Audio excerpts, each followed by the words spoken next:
ವಿಜಯೇಂದ್ರ ಅವರು ರಾಜ್ಯಾಧ್ಯಕ್ಷರಾದ್ಮೇಲೆ ಬದಲಾವಣೆ ಅಂತ ಆಯ್ತಾ? ನೀವೇ ಹೇಳ್ತಿದ್ರಿ ಬಿಜೆಪಿ ವರ್ಸಸ್ ಬಿಜೆಪಿ ಅನ್ನೋ ರೀತಿಯಲ್ಲಿ ಆಗೋಗ್ಬಿಟ್ಟಿತ್ತು ವಿಧಾನಸಭಾ ಚುನಾವಣೆಯಲ್ಲಿ. ಅದೇನಾದ್ರೂ ಬದಲಾಗೋ ಸಾಧ್ಯತೆಗಳು ಕಂಡು ಬರ್ತಾ ಇದೆಯಾ? ಈಗ ವಿಜೇಂದ್ರ ಅವರು ಎಲ್ಲರನ್ನೂ ಸಮಾನವಾಗಿ ತೆಗೆದುಕೊಂಡು ಹೋಗ್ತಾ ಇದ್ದಾರೆ. ಅವರಿಗೆ ಕಷ್ಟನೂ ಗೊತ್ತಿದೆ, ಸುಖನೂ ಗೊತ್ತಿದೆ, ಎಲ್ಲನೂ ನೋಡಿದ್ದಾರೆ ಅವರು. ಅದರಿಂದ ಯಾರನ್ನೆಲ್ಲ ಕನ್ವಿನ್ಸ್ ಮಾಡಬೇಕು ಅದೆಲ್ಲ ಒಂದು ಕಡೆಯಿಂದ ಅವರು ಮಾಡ್ಕೊಂಡು ಬರ್ತಿದ್ದಾರೆ. ಎಂಟೈರ್ ಸ್ಟೇಟ್ ಟೂರ್ ಮಾಡ್ತಿದ್ದಾರೆ. ಇವತ್ತು ಬಿ ಜೆ ಪಿಲಿ ನನ್ನ ಬೆಳವಣಿಗೆಗೆ ವಿಜೇಂದ್ರನೇ ಅತಿ ಇಂಪಾರ್ಟೆಂಟ್ ನನಗೆ ಕೊಟ್ಟಂಥವ್ರು. ಮೈಸೂರು ಉಸ್ತುವಾರಿ ಸಚಿವರು ಇರ್ಬೋದು, ಆಮೇಲೆ ಇಲ್ಲಿ ಚಾಮರಾಜನಗರ ಇರ್ಬೋದು, 5-6 ಜಿಲ್ಲೆಗೆ ಟೂರ್ ಮಾಡ್ತಕ್ಕಂಥದ್ದು ಇರ್ಬೋದು. ಪ್ರತಿಯೊಂದು ನನ್ನ ಬೆಳವಣಿಗೆಗೆ ಸಹಕಾರ ಕೊಟ್ಟಂಥವರು ವಿಜೇಂದ್ರ ಅವರು. ಅದಕ್ಕೆ ವಿಜೇಂದ್ರ ವಿರುದ್ಧ ನಾನು ಎಲ್ಲೂ ಕೂಡ ಮಾತನಾಡಿಲ್ಲ. ಅವ್ರಿಗೆ ಅಗೌರವ ತೋರ್ತಕ್ಕಂಥದ್ದು ಕೂಡ ನಾನು ಮಾಡಲಿಕ್ಕೆ ಹೋಗೋದಿಲ್ಲ. ಅವರು 3-4 ಸಾರಿ ಕೂಡ ನನ್ನ ಹತ್ರ ಮಾತನಾಡಿದ್ದಾರೆ. ಇವತ್ತು ನೆನ್ನೆನೂ ಕೂಡ ಫಾದರ್ ಹತ್ರ ಬರಬೇಕು ಅಂತ ಹೇಳಿದ್ರು. ಫಿಕ್ಸ್ ಮಾಡಿದೆ, ಬರ್ತೀನಿ ಬನ್ನಿ 6 ಗಂಟೆಗೆ ಅಂದು. ನಾನು 5:15 ಹೋಗುವಂಥ ಟೈಮಲ್ಲಿ ಅವರ PA ಫೋನ್ ಮಾಡಿದ್ರು, ಇನ್ನೊಂದು ಸರಿ ಹೇಳ್ತಾರಂತೆ ಇವತ್ತು ಅವೈಲಬಿಲಿಟಿ ಇಲ್ಲ ಯಡಿಯೂರಪ್ಪನವರು ಅಂತಂದರು. ಯಾವಾಗ ಹೇಳ್ತಾರೆ ಅವಾಗ ಬರ್ತೀನಿ ಸರ್ ಅಂತ ಹೇಳಿದ್ದೇನೆ.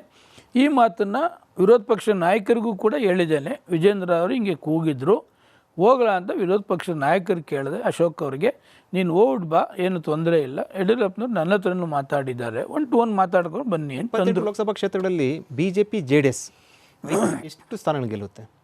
ಇಲ್ಲ ಸರ್, ಅದೆಲ್ಲ ನಾನು ತಪ್ಪು ತಿಳ್ಕೊಬೇಡಿ. ನನ್ನ ಕಾನ್ಸ್ಟಿಟ್ಯೂನ್ಸಿ ಒಂದು ಬಿಟ್ಟು, ಯಾಕೆಂದರೆ ಕಾನ್ಸ್ಟಿಟ್ಯೂನ್ಸಿಲಿ 4 ಸಾರಿ ಗೆಲ್ಲಿಸಿದ್ದಾರೆ.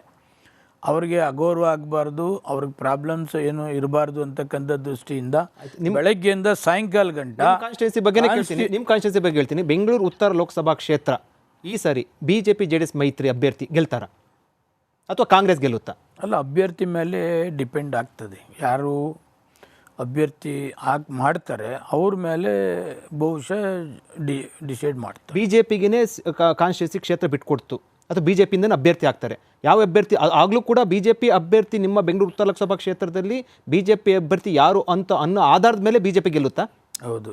ನೀವು ಕೂಡ ಅದೇ ರೀತಿ ಕೆಲಸ ಮಾಡ್ತೀರಾ? ಇಲ್ಲ, ನಾವು ಮಾಡ್ತೀವಿ. ಅದಕ್ಕಿಂತ ಮುಂಚೆ ನಾವು BJP ಅಭ್ಯರ್ಥಿ ಯಾರು ಅಂತೇಳಿ ನಾವು ಮಾತಾಡ್ತೀವಿ. ಯಾಕೆ ಮಾತಾಡ್ತೀವಿ ಅಂತಂದರೆ, ಅಲ್ಲಲ್ಲ ಯಾರು ಆಗಲಿ, ಈಗ ಸದಾನಂದ ಗೌಡರು ಇರೋಂಥದ್ದು ಹಾಲಿಯ ಸಂಸದರು ಸದಾನಂದ ಗೌಡರಿಗೆ ಅಂತ ಇಟ್ಕೊಳ್ಳಿ. ಸದಾನಂದ ಗೌಡರು ಯಾವ ಕಾರಣಕ್ಕೂ ಅಡ್ಮಿನಿಸ್ಟ್ರೇಷನ್ ಮತ್ತೊಂದಲ್ಲಿ ಇಂಟರ್ಫಿಯರೆನ್ಸ್ ಆಗೋದಿಲ್ಲ. ನಮ್ಮ ಆಡಳಿತ ವ್ಯವಹಾರದಲ್ಲಿ ಕಾನ್ಸ್ಟಿಟ್ಯೂನ್ಸಿ ವಿಚಾರದಲ್ಲಿ 8 ವಿಧಾನಸಭಾ ಕ್ಷೇತ್ರದಲ್ಲಿ ಎಲ್ಲೂ ಕೂಡ ಸದಾನಂದ ಗೌಡರು ಹಸ್ತಕ್ಷೇಪ ಮಾಡೋದಿಲ್ಲ. ಯಾರಾದರೂ ಕಂಪ್ಲೇಂಟ್ ಹೇಳಿದ್ರೂ ಕೂಡ ಸಂಬಂಧಪಟ್ಟಂಥ ಅಧಿಕಾರಿಗಳಿಗೆ ಹೇಳಿ ಅದು ಸಾಲ್ವ್ ಮಾಡ್ತಕ್ಕಂಥದ್ದು ಮಾಡ್ತಾರೆ ವಿನ ಕ್ರಿಯೇಟ್ ಮಾಡ್ತಕ್ಕಂಥದ್ದು ಮಾಡೋದಿಲ್ಲ. ಕ್ಷೇತ್ರ ಡೆವಲಪ್ಮೆಂಟ್ಗೋಸ್ಕರ ಕಾಂಗ್ರೆಸ್ ಜೊತೆ ರಾಜಿ ಮಾಡ್ಕೊಳ್ಳೋಕ್ಕೂ ಸಿದ್ಧ.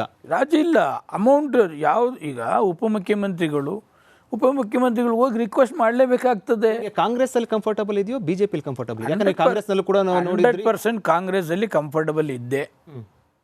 JDS ಕಂಬೈಂಡ್ ಆದಮೇಲೆ ನಮಗೆ ವಾತಾವರಣ ಆಗಲಿಲ್ಲ, ಅಲ್ಲಿ ಬಿಟ್ಟು BJPಯಲ್ಲೂ ಕಂಫರ್ಟಬಲ್ ಇದ್ದೆ.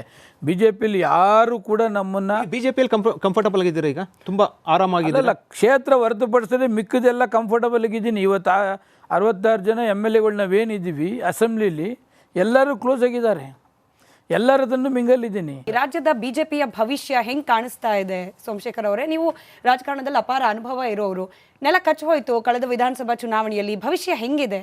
ನೋಡಿ ಮೇಡಮ್, BJPಯಲ್ಲಿ ಇರ್ಬೋದು, ಕಾಂಗ್ರೆಸ್ ಇರ್ಬೋದು, JDS ಇರ್ಬೋದು, MP ಚುನಾವಣೆನೇ ಬೇರೆ ಟೈಪ್ ನಡೀತದೆ. MP ಚುನಾವಣೆ ದೇಶದ ಚುನಾವಣೆ, ರಾಜ್ಯ ಚುನಾವಣೆ ಕರ್ನಾಟಕ ರಾಜ್ಯದ ಚುನಾವಣೆ, ಜಿಲ್ಲಾ ಪಂಚಾಯತಿ ಜಿಲ್ಲಾ ಪಂಚಾಯತಿ ಚುನಾವಣೆ, ತಾಲೂಕ್ ಪಂಚಾಯತಿ, ಈ ಥರ ಹಂತ ಚುನಾವಣೆ, ಶಿಕ್ಷಕರ ಕ್ಷೇತ್ರ. ಇದರಲ್ಲಿ ಯಾರು ಶಿಕ್ಷಕರ ಪರ ಇದ್ದಾರೆ?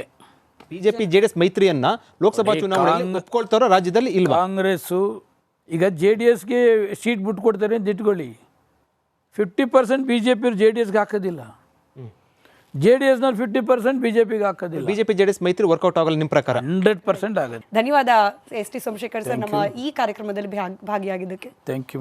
ಇದಾಗಿತ್ತು ಇವತ್ತಿನ ಬಿರುಗಾಳಿ ವಿಶೇಷ ಕಾರ್ಯಕ್ರಮ. ನೋಡ್ತಾ ಇರಿ ರಿಪಬ್ಲಿಕ್ ಕನ್ನಡ, ಇದು ನಿಮ್ಮ ಧ್ವನಿ.